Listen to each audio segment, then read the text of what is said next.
जय भीम नमो बुद्धाय। हम मध्य प्रदेश के बुरहानपुर ज़िले में आज 9 अगस्त को विश्व आदिवासी दिवस है। पूरे देशवासियों प्रदेशवासियों को 9 अगस्त विश्व आदिवासी दिवस की हार्दिक शुभकामनाएं लॉर्ड बुद्धा टीवी चैनल की ओर से एवं तमाम मध्य प्रदेश के मूल निवासियों की ओर से। विश्व आदिवासी दिवस का महत्व क्या है और आदिवासी की वर्तमान में स्थिति क्या है, इस पर हम चर्चा करने के लिए बुरहानपुर के यहाँ कई गणमान्य लोग हैं। हमारे साथ में आकाश ग्रुप के जो संगठन के अध्यक्ष है वास्कले सर, क्या कहना चाहोगे, क्या मैसेज देना चाहोगे? सभी को पहले तो आदिवासी दिवस की सभी देश भर के आदिवासियों को शुभकामनाएं। और मैं इस दिवस पर विशेष रूप से ये कहना चाहूँगा कि हमारे देश में और विशेषकर मध्य प्रदेश में बहुल रूप में आदिवासी है और इनकी स्थिति सबसे ज़्यादा दयनीय है। अब जाके डॉक्टर बाबा साहेब अम्बेडकर का मुझे याद है कि शिक्षित हो, संगठित हो जाओ और संघर्ष करो। अब शिक्षित तो हो रहे हैं लेकिन उतनी मात्रा में नहीं शिक्षा पहुंच रही है, लेकिन फिर भी बहुत सारी कुरीतियाँ, बहुत सारे ऐसी समस्याएं हैं जिसकी वजह से शासन ने उनकी तरफ ध्यान नहीं दिया, जिसकी वजह से आज भी आदिवासी समाज पीछे है। दूसरी बात कि शिक्षित हो रहा है वैसे वैसे वो संगठित भी हो रहा। अब देखें शिक्षा विभाग से या अन्य विभाग में सबसे ज़्यादा शिक्षा विभाग में आदिवासी समुदाय का थोड़ा प्रतिनिधित्व बना है, वो भी ग्राम स्तर पर जो कुछ नियुक्तियां हुई इस वजह से। और उन शिक्षकों के द्वारा अब शिक्षा क्षेत्रों में जो ग्रामीण क्षेत्र है वहाँ पर उन्होंने एक समाज सेवा के रूप में भी काम किया है। और दहेज प्रथा, कुछ जो छुआछूत वाली बातें थी उनके विरुद्ध लड़ने के लिए उनको जागरूक हम भी कर रहे हैं। और इस वजह से आज जन जागृति हुई है और हमारे पढ़ाए और हमारे साथ में पढ़े हुए उन लोगों ने एक नेतृत्व के रूप में काम करना शुरू किया है। अभी मैं आदिवासी अधिकारी कर्मचारी संगठन का जिला उपाध्यक्ष हूँ और हमने अलग अलग क्षेत्रों में जाकर के आदिवासी को जगाने का काम किया है। तो संगठन सिर्फ आकाश नहीं बना है, जेएस बना है और आदिवासी एकता परिषद जो पूरे भारत में चल रहा है, तो उसका नेतृत्व भी हम गुजरात भी गए, राजस्थान भी गए, अलग अलग जगह जा कर के वहाँ के साथियों से मिले और उनसे हमें कुछ प्रेरणा मिली और हमने अपने क्षेत्रों में जा कर के काम किया। और आज भी हम कह रहे हैं कि पहले हमने स्टार्टिंग में आज से 3 साल पहले जब रेणुका मंडी में हमने आदिवासी दिवस का आयोजन किया था, तो सबसे ज़्यादा लोग इतने बैठे वहाँ मंडी में बैठे नहीं जा रहा था, इतनी ज़्यादा संख्या में थे, क्योंकि उनको पहली बार ऐसा लगा था कि अपने लोग, मेरे लोग वहाँ पर आ रहे हैं। और जब हामो आखा एक छे, एक ये जो नारा था इसने सबको जगा दिया। हर किसी के मन में हामो आखा एक छे एक नारा चला और लोग सचमुच जो छोटे मोटे बैर थे किसी से हो, वो सब बुला करके उस दिन आए थे। और आज मैं कह रहा हूँ, आज वर्तमान स्थिति में जब आज आदिवासी दिवस मनाया जा रहा है, तो अभी आसपास में कम से कम बड़े बड़े कार्यक्रम मैं आपको गिनाऊँ तो 5-6 जगह बड़े कार्यक्रम हैं जहाँ पर पब्लिक बहुत सारी आनी है। और गांव-गांव में हमसे कांटेक्ट करते हैं लोग कि सर आप हमारे यहाँ हो, हमारे यहाँ कार्यक्रम आयोजित हम करेंगे, आप आ जाओ। तो हमारे पास समय बहुत कम है और खुशी यह होती है कि हमारे गांव के लोग जाग रहे हैं। गांव में जो आदिवासी लोग हैं वो जाग रहे हैं। आज कोरकू, भील, भिलाला, बारेला सब लोग यहाँ पर, सबसे बहुल जो क्षेत्र है, बहुल चीज 4 जातियाँ सबसे ज़्यादा है यहाँ पर, और वो संगठित हो करके आज वो अपने अपने बल पर, अपने अपने खसर पैसों की, कोई उनके पास मजदूरी के लिए पैसे ना हो, मतलब मजदूरी करके आते हैं लेकिन खाने के लिए पैसा ना हो, लेकिन मजदूरी करके इसमें पैसे डाल रहे हो। इससे बड़ा स्वाभिमान मैं कहता हूँ हमारे लिए कुछ भी नहीं है। हम तो बहुत खुश हैं कि हमारे लोग जाग रहे हैं, लेकिन बात यह है कि अब शासन की तरफ से क्या होना चाहिए कदम। हम तो हमारे लिए कर रहे हैं, हम कितना कर पाएंगे? हमारे पास क्या आर्थिक स्थिति है? आर्थिक स्थिति हमारी अभी बहुत कमज़ोर है। हम शिक्षित हो रहे हैं लेकिन नौकरियां कहाँ हैं? अभी भी नौकरियों की भी बहुत किल्लत है। जो हम लग गए पहले, जब सरकार आई थी तब हम गांव से ही लग गए थे। जब वस्ती शिक्षक या फिर जिसको कहते हैं कि संविदा शिक्षा भर्ती हुई थी पहले 2001 में, तब से जो शिक्षा भर्ती हुई उसके बाद में हमारी संख्या बहुत ही घट गई है। उसके बाद में भर्तियां ठीक से हुई ही नहीं। और आज भी जितने युवा हमारे पढ़े लिखे हैं आज आकाश के बैनर तले आते हैं, जयस के बैनर तले आते हैं, आवाज़ उठा रहे हैं, लेकिन हमारे आवाज़ पहुंचाने वाला कोई है नहीं। और यही हमारी कमज़ोरी है कि हमारे शासन ने हमारी सुध लेनी चाहिए। आर्थिक स्थिति से अभी भी कमज़ोर है हम लोग। और मैं कहता हूं कि जो संविधान में हमारे लिए जो व्यवस्था की गई है, डॉक्टर बाबा साहेब अम्बेडकर जैसे कहते हैं कि कोई व्यक्ति, हमारे पूर्वज या फिर हमारा दादा परदादा हमारे लिए कुछ वसीयतनामा लिख के चले जाता है, उस तरह से उन्होंने लिख के चले गए, लेकिन आज भी हमें वो हक नहीं मिल रहा। 5वीं 6वीं अनुसूची में जो हमें स्वायत्तता दी गई है, आज भी वो लागू नहीं हो रहे सर। और दुख इस चीज़ का है कि हमारे प्रतिनिधि, हमारे द्वारा जो चुने गए वो प्रतिनिधि भी हमें भूल जाते हैं।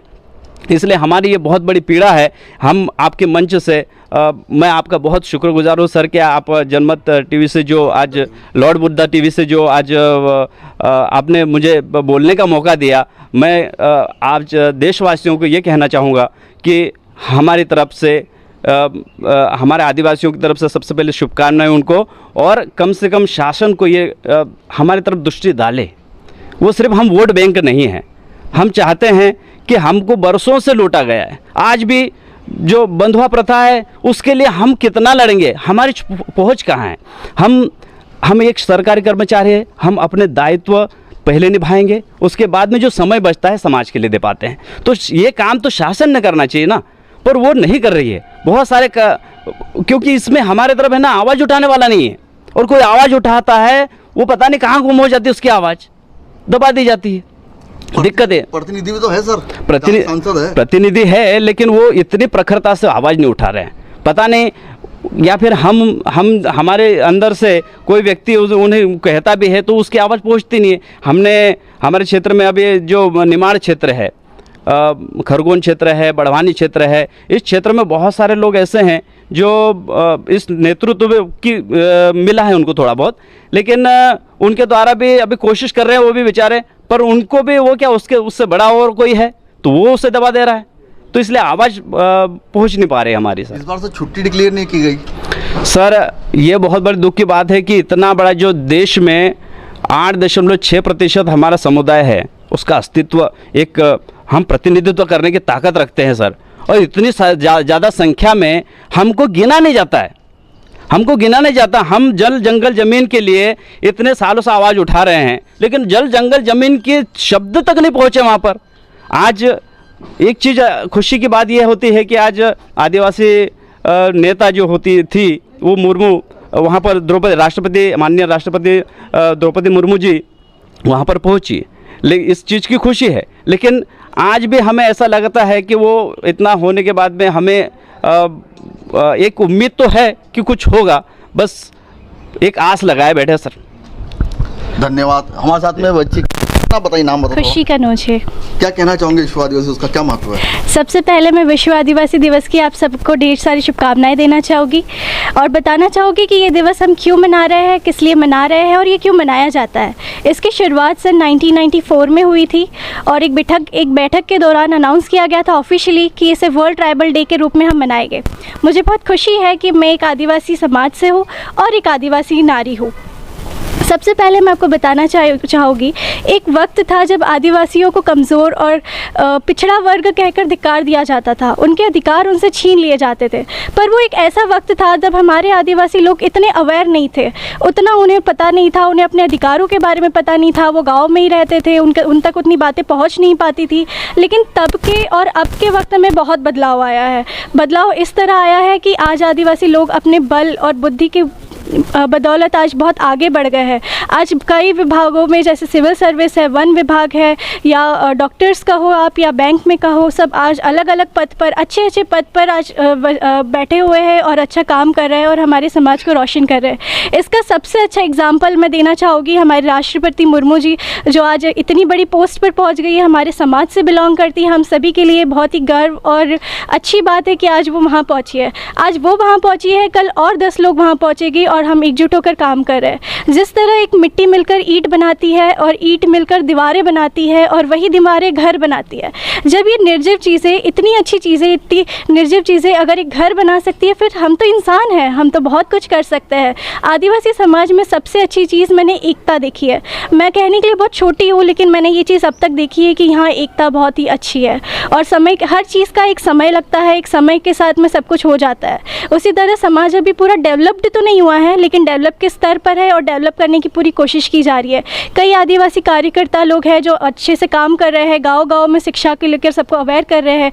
कई आदिवासी बच्चे अब स्कूल जाने लगे हैं। सबसे अच्छी चीज़ ये है कि आज सभी अवेयर हो चुके हैं इस बारे में। और मैं कहना चाहूँगी कई ऐसी चीज़ें भी हैं जो हमें हमारे आदिवासी समाज में इम्प्रूव करना अभी बाकी है। हमें हमारे, जैसे सर ने अभी बताया कि आर्थिक रूप से हमें अभी वर्क करना बहुत ज़रूरी है। और शिक्षा में भी बहुत सी चीज़ें हैं कि बच्चे शिक्षा ग्रहण तो कर लेते हैं, लेकिन बीच में कई रीज़न के वजह से छोड़ देते हैं।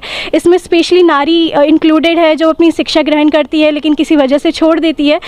ये चीज़ पे हमें वर्क करना बहुत ज़्यादा ज़रूरी है। और मुझे लगता है कि जिस तरह इतने टाइम में इतना बदलाव आया है, तो आगे के टाइम में और भी ज़्यादा बदलाव आएंगे और समाज एक अच्छे स्तर पर पहुंचता जाएगा।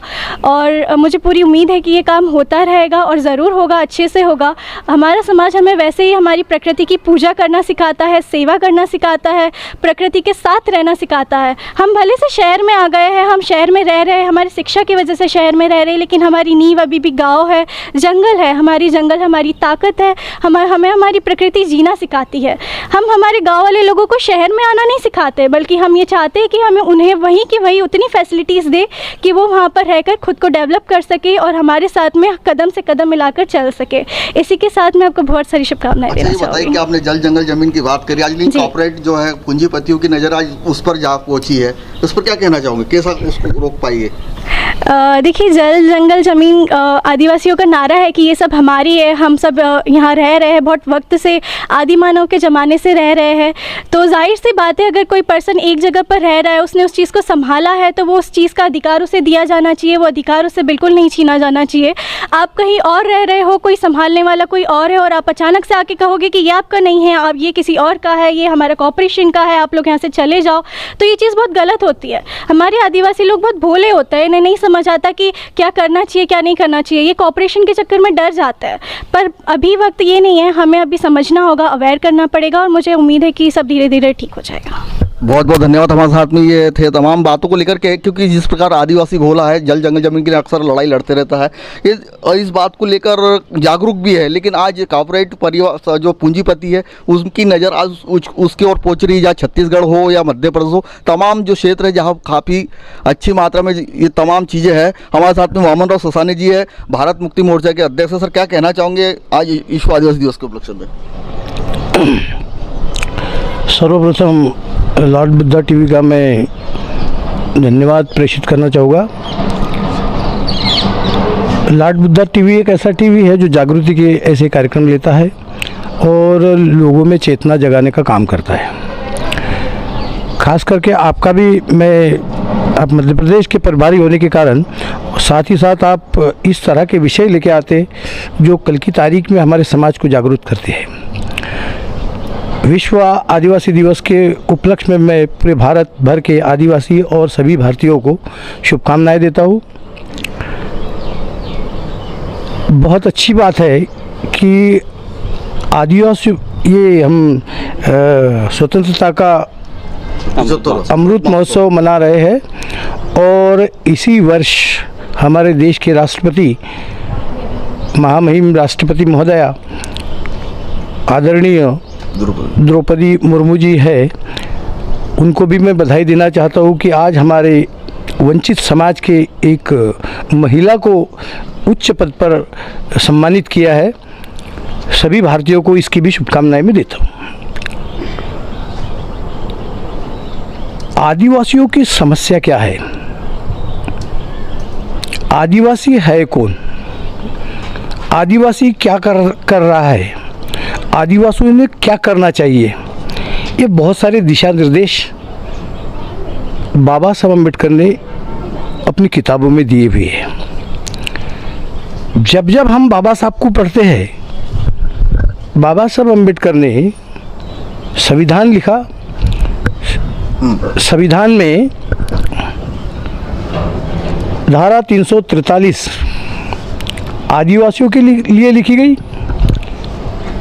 प्रावधान किया गया उनके आरक्षण का कि इन्हें आरक्षण मिलेगा तो ये आगे मजबूत होंगे, अपने समाज की प्रगति होगी, विकास होगा, ये संकल्पना थी। क्या हम वो आरक्षण सही तरह से ले पाए? अभी तक तो नहीं ले पाए, क्योंकि हमारा आदिवासी समाज जो मूल निवासी समाज है, जंगलों में रहता है, वहाँ पर लाइट की व्यवस्था नहीं, वहाँ पर स्वास्थ्य संबंधी कोई सुविधा नहीं, वहाँ पर स्कूल की व्यवस्था नहीं, अभी भी वो परिस्थिति है। आज हम 75वां जो स्वतंत्रता आज़ादी का दिवस मना रहे हैं, अमृत महोत्सव मना रहे हैं। इस अमृत महोत्सव में हम इस बात की तरफ ध्यान जरूर दे रहे कि राष्ट्र की चेतना हर एक व्यक्ति में जागे,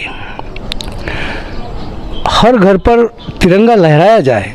मेरे लिए गर्व की बात है, क्योंकि राष्ट्र निर्माण में, राष्ट्र स्वाभिमान में जो चीज़ करना पड़ती है वो करना चाहिए, क्योंकि मैं भारत का नागरिक हूँ, भारत का मूल निवासी हूँ, और मूल निवासी की हमारी जिम्मेदारी हम लोग समझते हैं। जिन लोगों के घर है वो तो अपने घर पर निश्चित रूप से तिरंगा लहराएंगे, जिनके घर नहीं है वो क्या करेंगे? जिनके घर नहीं है वो क्या करेंगे? ये मुद्दा महत्वपूर्ण है कि 75 साल आज़ादी को होने के बावजूद अभी तक हम हमारे आदिवासी वंचित समाज के लोगों को घर भी नहीं दे पाए हैं। ये जो गैर बराबरी हमारे में निर्माण हुई है, ये जो खाई निर्माण हुई है, ये खतरनाक है। कल के भारत के लिए और भी खतरनाक है, क्योंकि ज़्यादा दिनों तक एक कौम को दबाया नहीं जा सकता है, और उस कौम को दबा रहे हो जो ये भारत के मूल निवासी है। आदिवासी का मतलब क्या होता है? आदिकाल से ये देश का मालिक रहा है वो। हम अपनी मालिकियत, देश की रक्षा, इन सब बातों का संज्ञान रखते हैं, और इसी के साथ जल, जंगल, ज़मीन, इसका संरक्षण भी करते हैं। संविधान में जो 5वीं और 6वीं अनुसूची है, उसको अभी तक उसका क्रियान्वयन नहीं किया गया है। क्या है, हमारे बहुत सारे साथियों को पता नहीं है, लेकिन उसमें हमें वो अधिकार मिलता है कि हमारा शासन, हमारी पंचायत, हमारी सरकार हमारे गांव में रहेगी। वहाँ पर हमारे आदिवासी रीति रिवाज के अनुसार सारी सरकार चलेगी। वहाँ के जंगल की रक्षा हम करेंगे, वहाँ के खदानों की रक्षा हम करेंगे, वहाँ के ज़मीन की रक्षा हम करेंगे, वहाँ के जल की रक्षा हम करेंगे। ये हमारा अधिकार है। वहाँ पर किसी प्रकार से षड्यंत्र करके कोई कलेक्टर महोदय भी नहीं जा सकते हमारे उस गांव के मुखिया के परमिशन के बगैर। ये प्रावधान होने के बावजूद आज उसमें जो जल, जमीन, जंगल, इसमें जो घुसपैठ बढ़ रही है, कहीं तो भी लगता है इतना सारा हमारे पास में, इतना हम कर्तव्य निभाने के बाद में भी, आज़ादी के 75 वर्षों के बाद में हमारी स्थिति में कोई परिवर्तन नहीं हुआ है। कुछ चंद लोग पढ़ लिख गए होंगे, उनमें थोड़ा बहुत परिवर्तन देखने को मिलता होगा, वो भी आरक्षण के कारण हुआ होगा। पढ़ाई से वंचित समाज, स्वास्थ्य सुविधाओं से वंचित समाज कैसा जीना जी रहा है, इसके तरफ भी किसी राजनीतिक लोगों का ध्यान नहीं जाता है। अभी थोड़ी देर पहले आपने एक बात कही थी, वो हमारे प्रतिनिधि जो वहाँ पर पहुँचते हैं, वो प्रतिनिधि हमारे समाज के प्रति उत्तरदायी नहीं होते। वो कांग्रेस पार्टी के प्रतिनिधि हो सकते हैं, वो भारतीय जनता पार्टी के प्रतिनिधि हो सकते हैं, उनके प्रति उत्तरदायी रहते। वो यदि हमारे समाज से गए हुए, आरक्षण पर गए हुए, चुन के गए हुए लोग हैं, वो एससी के हो सकते हैं, एसटी के हो सकते हैं, वो चुन के गए हैं, समाज के प्रति जिम्मेदार होना चाहिए। उन्होंने समाज की समस्याएं वहाँ पर संसद में उन्होंने रखनी चाहिए। वो रख नहीं पाते। वो इसलिए नहीं रख पाते क्योंकि उनकी जो पार्टी है, उनकी मोनोपोली में ये चीज़ें नहीं आती है कि तुम तुम्हारे समाज के प्रति उत्तरदायी बनो और प्रश्न पूछो वहाँ पर। ये जो षड्यंत्रपूर्ण काम चल रहा है, कहीं तो भी मुझे ऐसा लगता है कि भारत में 24 सितंबर 1932 में जब पूना पैक्ट लागू हुआ, पूना पैक्ट के कारण ये लोग जो अपने समाज के प्रति उत्तरदायित्व निभाने के लिए वहाँ पर पहुँचते थे, वो चमचों में, दलालों में बदली हो गए। वो कहीं से गए थे कि हमारे समाज की आवाज़ नहीं उठाते। एक एससी का आदमी कभी भी आवाज़ नहीं उठाता। आपने देखा कि पिछली बार के राष्ट्रपति जो थे वो एससी समाज से थे। रामनाथ कोविंद जी वो एससी समाज से थे। पिछले साल के आपने आंकड़े देखेंगे तो आपको समझ में आएगा एससी पर कितने सारे अत्याचार हुए, कितने बलात्कार हुए, कितने घर जलाए गए हैं, ये सारी बातें हुई है। अब प्रश्न मेरे को तो डर लग रहा है अभी कि अभी हमारी राष्ट्रपति आदिवासी हुई है, आदिवासियों के साथ में क्या सलूक होगा इसका मुझे आज डर लग रहा है। आदिवासी परंपरा, देश की रक्षा करने वाली परंपरा, हमारी जो जितने भी सारे हमारे कस्टम्स है, वो उनकी रक्षा करने वाले लोग, उनके साथ में क्या बर्ताव होगा। बहुत अच्छा यहाँ पर इस विषय पर बोला जा रहा है। मैं उन सब बातों का समर्थन करता हूँ, लेकिन राष्ट्रपति महोदय होने के बावजूद भी हमारे जो अधिकार है वो अधिकार हमसे छीने जा रहे हैं, वो छीने जाएंगे। हम यदि आवाज़ उठा दे तो हमारे को नक्सलाइट कहा जाएगा। लोग जानते हैं, पूरा विश्व जानता है कि हमारी स्थिति आज की तारीख में भारत में क्या है। हम इस देश के मालिक होने के बावजूद हमें गुलामों से भी बदतर जीना पड़ रहा है यहाँ पर। और जो सेग्रीगेशन का जो बरसों से चले आ रहा है कि हमारे लोगों को शहरों से, गांवों से बाहर भगाना, भागते जा रहे हैं हम लोग।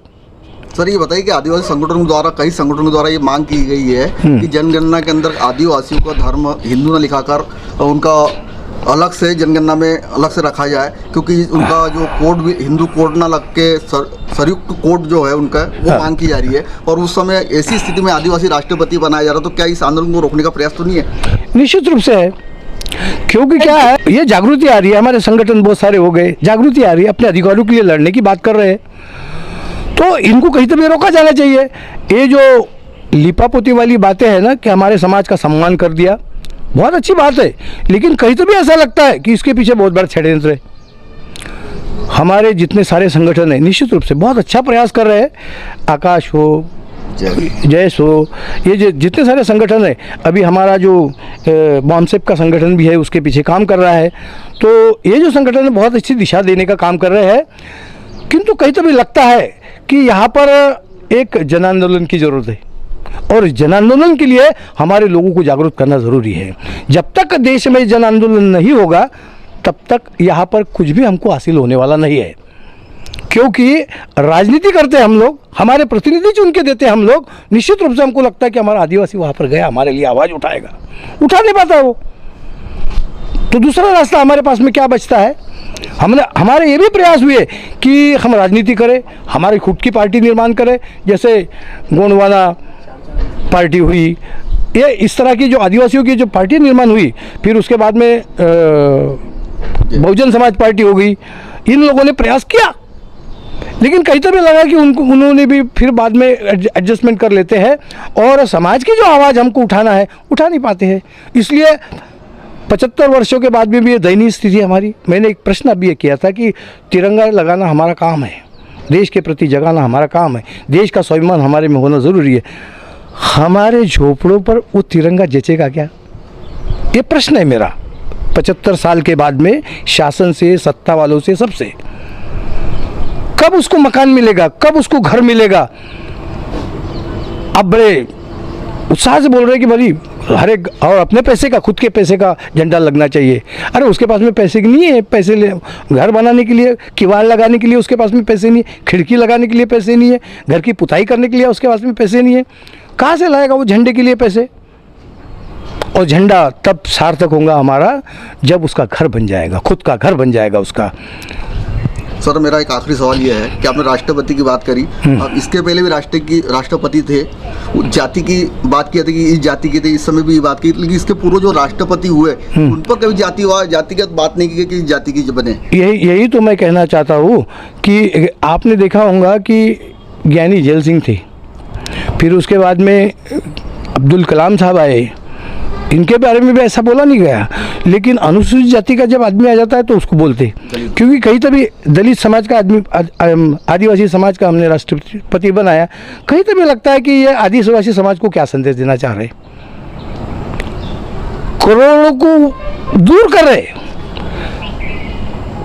सिर्फ ये बताने के लिए दुनिया को कि भाई हमने उस समाज का राष्ट्रपति बना, हमारे राष्ट्र का प्रमुख वो है, डिसीजन वो लेंगे, हम क्या लेंगे। ये जो नीति है, ठीक है, हमारा सम्मान किया जा रहा है, मैं इसको डिनाई नहीं करता हूँ, लेकिन हमारे लोगों का सम्मान कब होगा, उनको जो आवश्यक सुविधाएं है, प्राथमिक सुविधाएं जो है वो कब पहुंचेगी, वो कब इंसान के जैसा जीना जिएगा।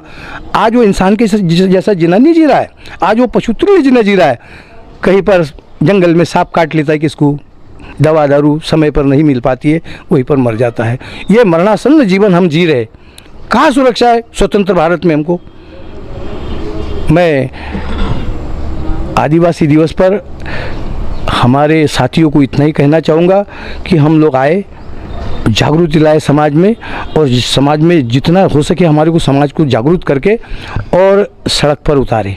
जब तक हम जन आंदोलन नहीं करेंगे, जब तक हम हमारा अस्तित्व नहीं बचा पाएंगे, क्योंकि हमारा अस्तित्व आज की तारीख में खतरे में आ गया है। पुनः एक बार मैं आदिवासी दिवस पर सभी भारतीयों को शुभकामनाएं देता हूँ, मंगल कामनाएं देता हूँ। धन्यवाद। धन्यवाद। ये हमारे साथ में अखिल भारतीय मराठा सेवा संघ के राष्ट्रीय अध्यक्ष प्रमोद महाजन जी है। सर क्या कहना चाहोगे? तकरीबन विश्व के आदिवासी दिवस के उपलक्ष्य में जो बुद्धा टीवी ने कार्यक्रम का आयोजन किया है, उसके लिए तो सबसे पहले बधाई के पात्र है। हमारी शुरुआत तो हम हमेशा करते हैं जय जिजाऊ जय शिवराया, प्रेरणा सूत्र है, और प्रेरणा सूत्र आदिवासियों के भी हमारे बिरसा मुंडा जी हैं, जिनको याद किया जाता है। मैं पिछले वर्ष बड़ा अचंभित रह गया कि मध्य प्रदेश सरकार ने बहुत बड़ा विश्व आदिवासी दिवस मनाया। हंसी आती है, आदिवासी बहुल राज्य है हमारा, आदिवासी बहुल क्षेत्र नहीं है, राज्य है हमारा, प्रतिनिधित्व भी है इसमें आदिवासी लोगों का।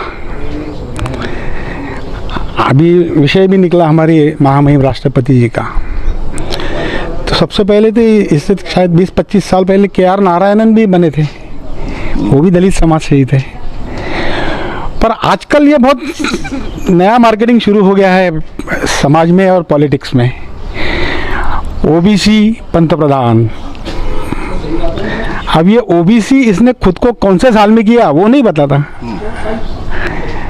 उसने उसकी जाति को OBC में कब डाला ये नहीं बताता। कल ये भी उनके भाई खुद प्रहलाद जी मोदी जी का स्टेटमेंट था कि मेरे बाप ने चाय बेची है, मोदी ने नहीं बेची है, नरेंद्र मोदी ने। यानी एक थीम देखी है, पॉलिटिकल थीम क्या बोलती है कि हमारे लिए कोटा है, सब है, सुविधा है। बाबा साहब ने बहुत उपकार किए हम पर कि हर समाज हर जाति के लोगों को प्रतिनिधित्व मिले। वो क्यों मिले? क्योंकि हमारी समाज का दुख दर्द, वो एक महापंचायत है, वहाँ पर सभी के सामने आए। वहाँ तो बड़ी हालत ख़राब है हमारी। अभी हमारी ज़िले के अंदर विजय शाह जी हैं, आदिवासियों में से आते हैं। आज तक के मुझे कभी भोपाल के अंदर वो एक भी प्रश्न आदिवासी के बारे में करते हुए नहीं दिखे। तो ये थीम बांध दी गई है कि भाई हम तुमको लेंगे, तुमको सब करना है हमारे जैसा ही, हम जो बोलेंगे उतना ही, उसके अलावा कुछ नहीं करना है। यही प्रथाएं पूर्वजों में भी थी, पर तोड़ी में हमारे महामानवों ने।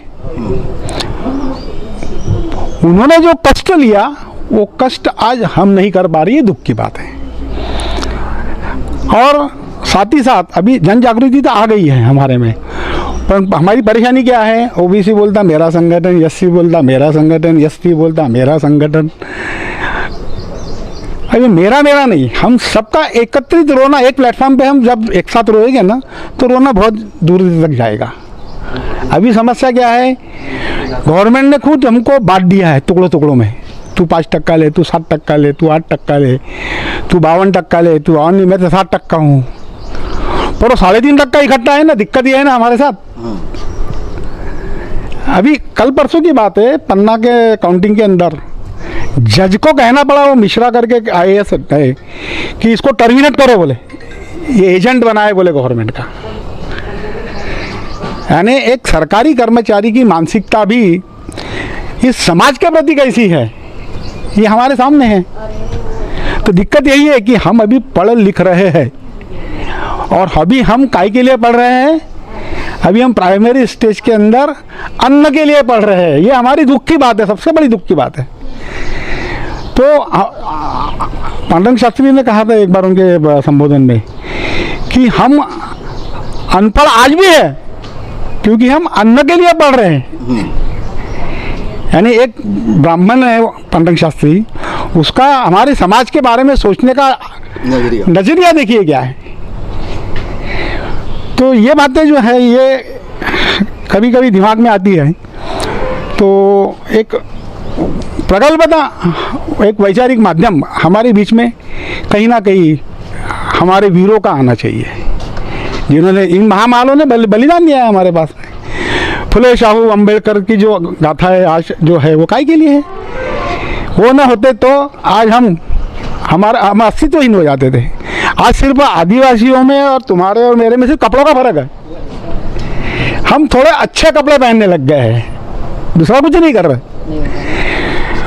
परंतु हमें जो भी सुविधाएं संविधान के अनुसार देने की गरज है, या जो हमारे मूलभूत अधिकार है, उसके लिए आज भी हमको लड़ना पड़ रहा है। और जो लोग लड़ने जाते हैं, जैसे मैडम सुधा जी अमेरिका से आई बेचारी आदिवासियों के लिए, उसको नक्सली डिक्लेयर कर दिया। इतनी बड़ी दुख की बात है। जिस दिन हमारी महामहिम राष्ट्रपति द्रौपदी मुर्मू ने शपथ लिया, उस दिन छत्तीसगढ़ से 125 आदिवासी 5 साल से जेल में से छोड़े गए। क्यों? तो उनकी बेल नहीं हो रही थी। सिर्फ बेल के लिए 5 साल। ये कायदा बताओ, न्याय हमारे लिए न्याय क्या बोलता है? और हमारे खुद चीफ जस्टिस ऑफ इंडिया बोल चुके हैं कि हमारे संविधान के अंदर हम कहीं ना कहीं काम नहीं कर पा रहे हैं। हमारी जटिलता इतनी कर दी है बोले कि हम बेल तक के नहीं दे पा रहे बोले, ऐसी हालत आज हमारी कर दी है। तो इसके लिए हमको सोचना पड़ेगा, हमारी मानसिकता से उभर कर आना पड़ेगा। सिर्फ विश्व आदिवासी दिवस मना रहा तो इसका मतलब ये नहीं है कि सिर्फ वहाँ आदिवासी ही जाए।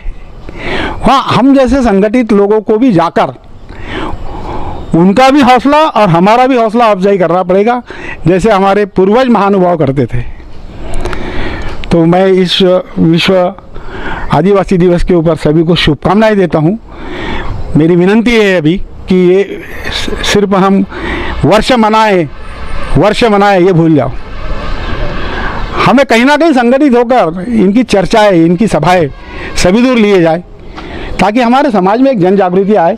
हमारे समाज की अंधश्रद्धा भावना ये संपूर्ण हमें निकालना है, तभी जाकर हम सही से हमारे हक के हकदार होंगे।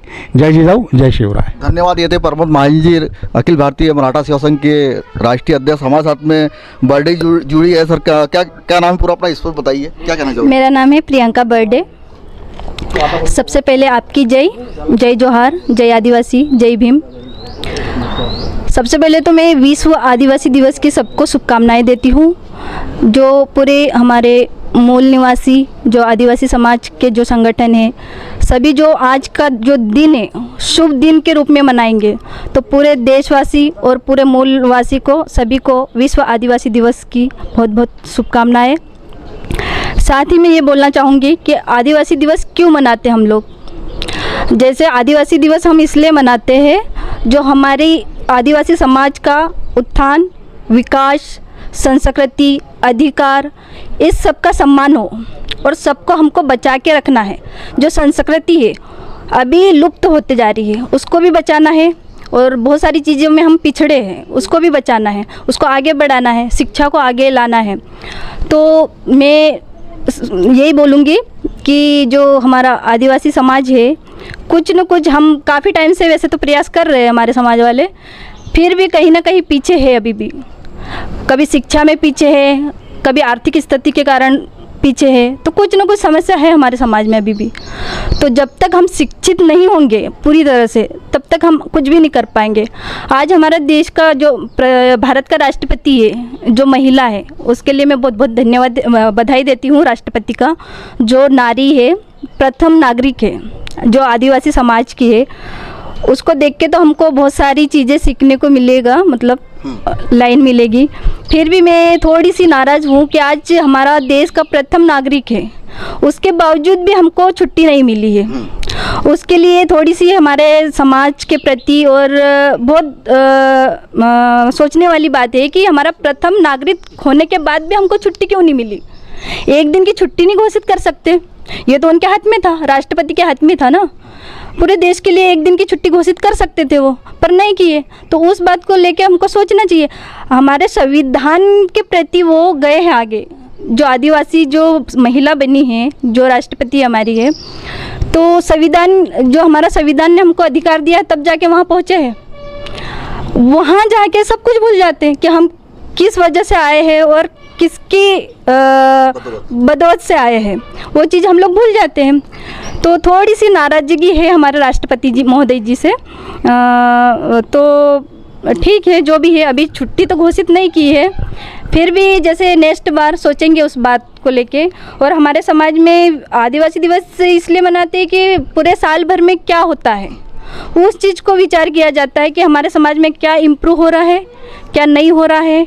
उस बहुत सारे पॉइंट को लेके उस दिन हम चर्चा करते हैं, इसलिए ये आदिवासी दिवस मनाते हैं, जहाँ पे घर घर हर दिन घर घर जाके अभी सबको न्योता दिया है। आज के लिए 9 अगस्त बड़ी धूमधाम से मनाएंगे हम लोग इसलिए। और आज का जो आदिवासी दिवस है हमारा, बहुत खुशी की बात है कि हम पूरे विश्व में आज आदिवासी दिवस के रूप में मना रहे हैं उसके लिए।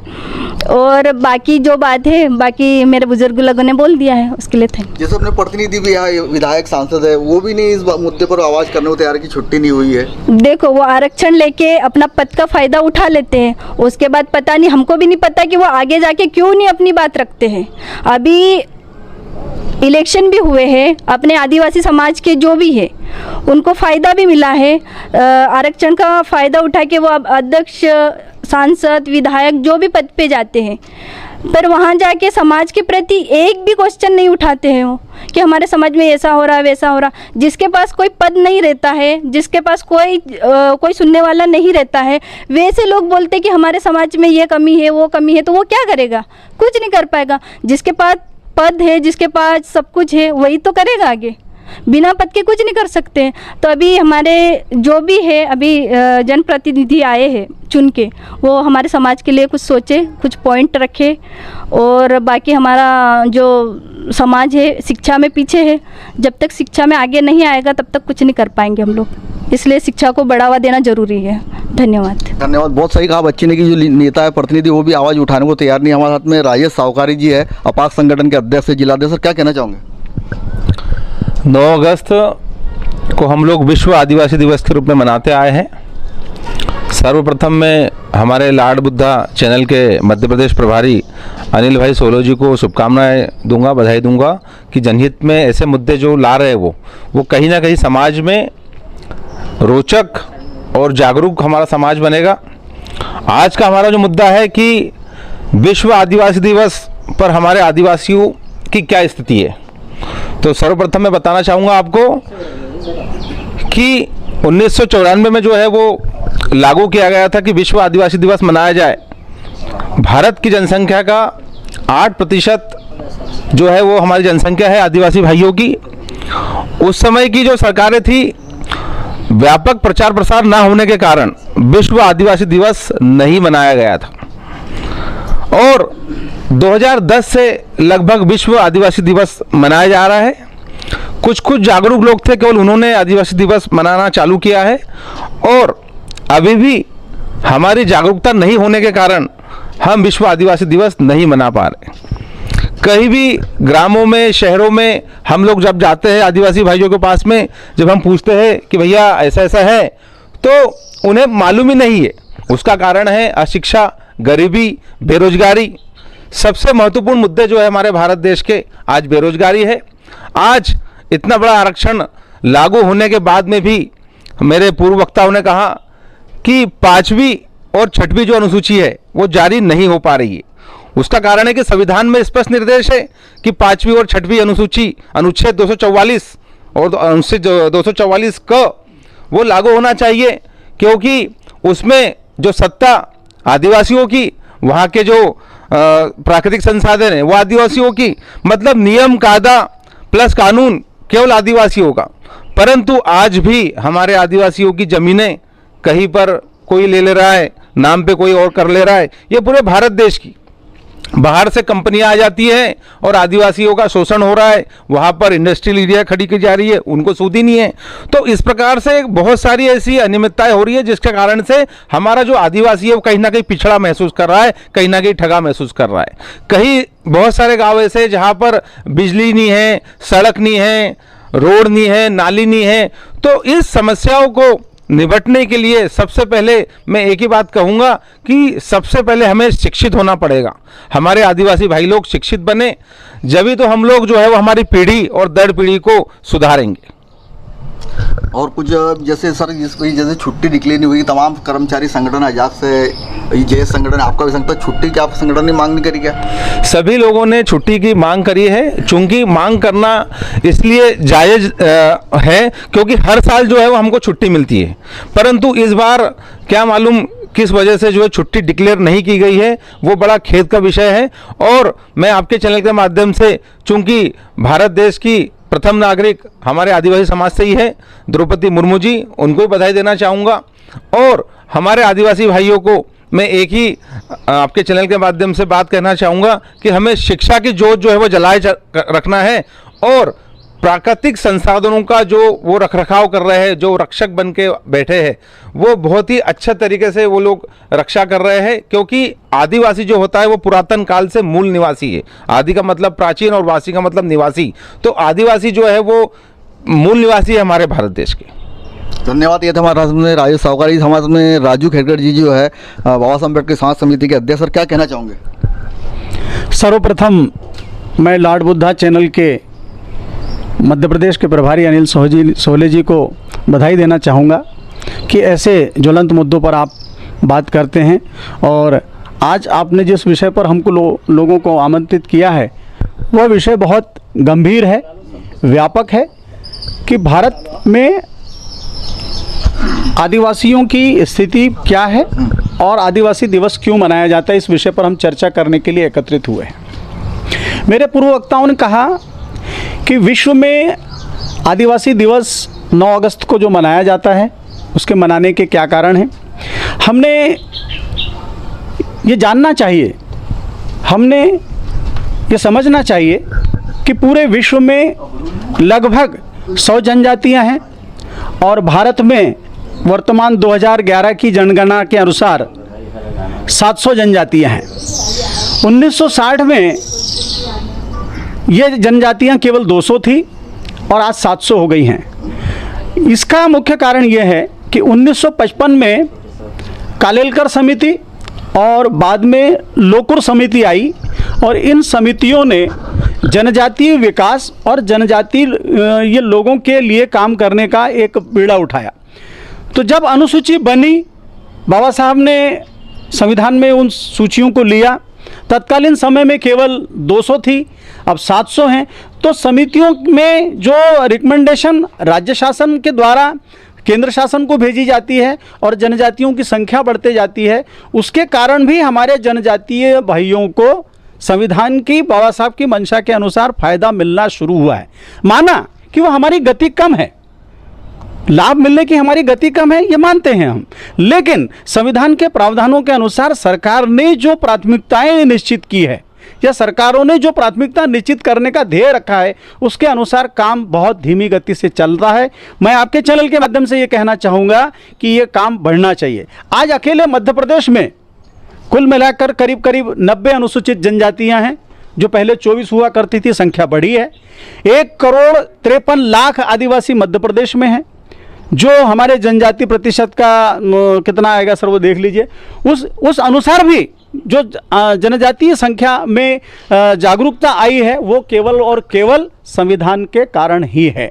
आज हमारे पीछे गरीबी है, उसके पीछे अशिक्षा है, उसके पीछे हमारा जो मुख्य कारण है वो है पॉपुलेशन। हमारी देश की जैसे जैसे बढ़ती जाएगी, संसाधनों की कमी हमेशा होती रहेगी और जो सवर्ण और बहुसंख्यक लोग हैं उन सुविधाओं का लाभ लेते रहेंगे और अल्पसंख्यक जनजाति और अनुसूचित जाति के लोगों का जो प्रतिशत है वो कम है, तो वो सुविधा और संसाधन उनके पास समय की मांग के अनुसार धीरे धीरे पहुंचेंगे। इसके लिए मेरा ये कहना है कि जातिगत जनगणना होनी चाहिए और अनुसूचित जनजातियों में भी कुछ जनजातियां ऐसी हैं जो वेल डेवलप हैं, बहुत उत्कृष्ट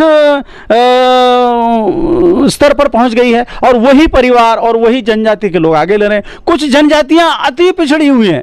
मैं छत्तीसगढ़ सरगुजा संभाग में देखा हूं कि कुछ जनजातियों को कुछ भी मालूम नहीं है।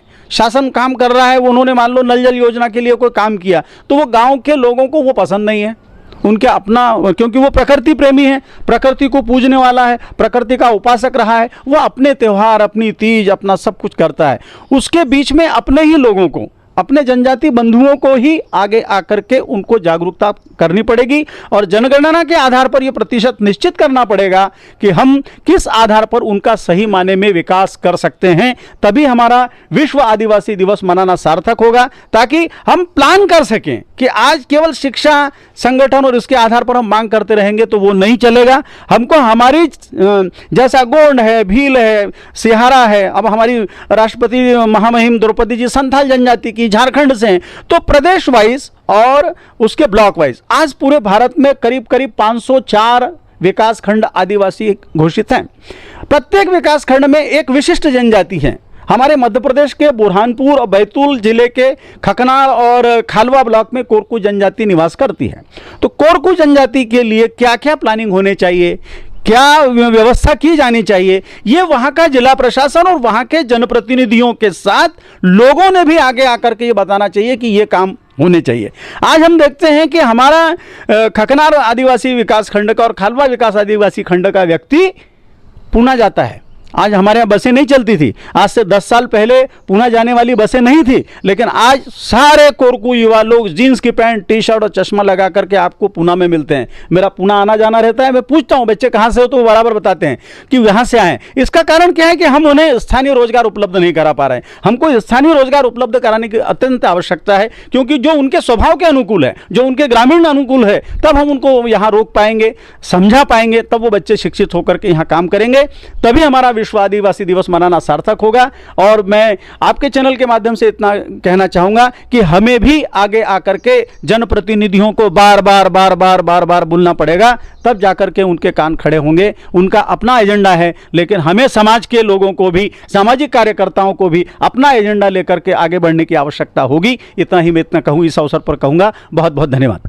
क्या कहना चाहूँगा सर, कोई गाना गीत वगैरह है? सर उससे पहले मैं 2 बातें और कहना चाहूँगा।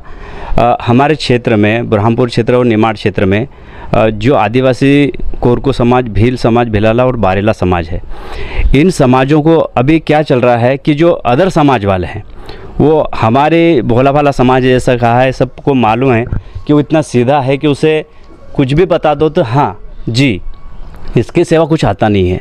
सर अभी देखा हमने बहुत सारे केसेस ऐसे हैं जो कोरकू समाज के, भील भिलाला समाज की लड़कियों से अदर समाज शादी कर लेता है और उसके नाम से 20-25 एकड़, 50 एकड़, 100 एकड़ से ज़मीन ले रहे हैं। सर करोड़पति हो गए हो, क्योंकि इधर ज़मीन, आदिवासी की ज़मीन बहुत सस्ते दाम में है, क्योंकि उसके लेवाल दूसरे समाज ले नहीं सकते और इसकी वजह से बहुत सारी ज़मीन चले गई।